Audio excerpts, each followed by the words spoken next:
क्या हिंदुस्तान की मुस्लिम आबादी बांग्लादेशी घुसपैठ की वजह से बढ़ रही है?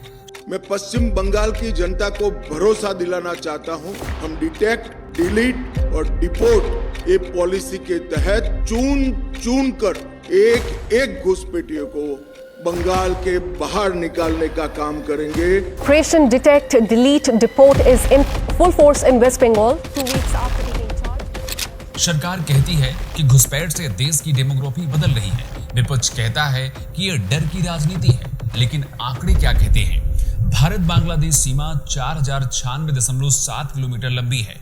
फरवरी 2025 तक इसमें से 3232.218 किलोमीटर बाढ़ लगाई जा चुकी है, लेकिन 864.482 किलोमीटर सीमा अभी भी बिना बाढ़ के है और इसमें से 174.514 किलोमीटर ऐसा हिस्सा है जहां बाढ़ लगाना मुश्किल माना गया है।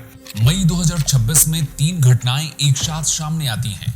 पहली, बंगाल में बांग्लादेश सीमा पर बाढ़ लगाने के लिए बीएसएफ को जमीन दी जाती है।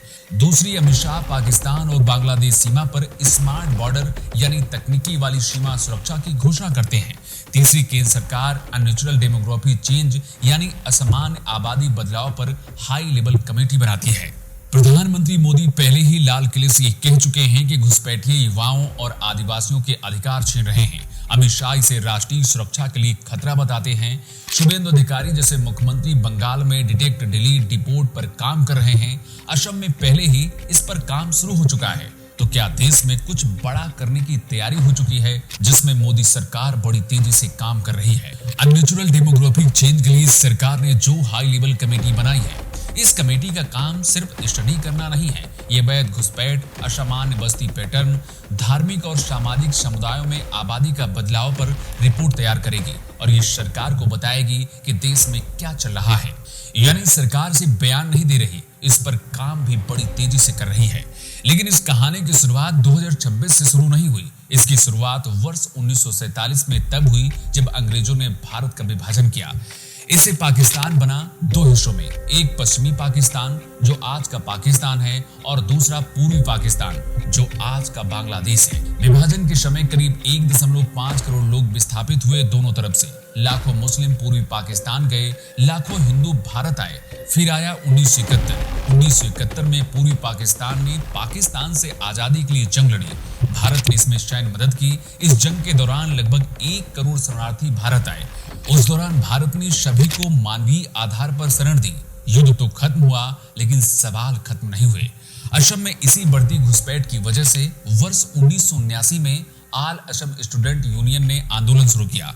मांग थी कि बांग्लादेश से आए अवैध प्रवासियों को चिन्हित करके उन्हें बाहर किया जाए। 6 साल के आंदोलन के बाद 1985 में राजीव गांधी सरकार के साथ असम समझौता हुआ। इसमें 24 मार्च 1971 की मध्य रात्रि कटाव तारीख तय की गई, यानी इस तारीख के बाद आए विदेशियों की पहचान के बाद उन्हें वापस उनके देश भेजा जाएगा। 2005 में सुप्रीम कोर्ट ने सर्बानंद सोनोवाल बनाम भारत सरकार केस में IMDT एक्ट यानी illegal migrants determination by tribunal act को असंवैधानिक घोषित किया। कोर्ट ने कहा कि अवैध घुसपैठ भारत की सिक्योरिटी के लिए बहुत बड़ा खतरा है। यानी अवैध घुसपैठ सिर्फ चुनावी भाषण नहीं है, इसका ऐतिहासिक और न्यायिक आधार भी है। इसे ऐसे समझिए कि 2019 में जब असम में NRC हुई तो तकरीबन 19 लाख लोग फाइनल लिस्ट से बाहर रहे, लेकिन जो बाहर हुए उनमें सिर्फ मुस्लिम नहीं थे। वो गरीब परिवार, महिलाएं, बंगाली हिंदू शामिल थे जो दशकों से वहां रह रहे थे। 2016 में किरण रिजिजू ने राज्यसभा में करीब 2 करोड़ इलीगल बांग्लादेशी माइग्रेंट्स का एस्टिमेट दिया था, लेकिन ये वेरीफाइड काउंट नहीं था। 2004 में 1.2 करोड़ वाला आंकड़ा भी दिया गया, लेकिन इसका भी कोई आधार नहीं मिला। भारत बांग्लादेश सीमा पर घुसपैठ हो रही है। कुछ बॉर्डर एरिया में इससे आबादी का संतुलन भी बदला है, ये बात सच है, लेकिन पूरे भारत में मुस्लिम आबादी बढ़ने का कारण सिर्फ घुसपैठ है, ये दावा आंकड़ों से पूरी तरह साबित नहीं होता।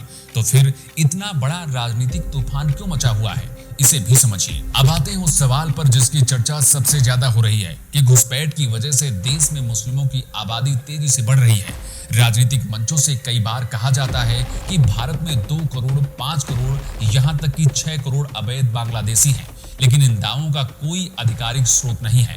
भारत में मुस्लिम आबादी का हिस्सा बढ़ा है, ये सच है, लेकिन सिर्फ बांग्लादेश घुसपैठ से बढ़ा है, ये सही नहीं है। 2011 की जनगणना के मुताबिक भारत की कुल आबादी 121.09 करोड़ थी।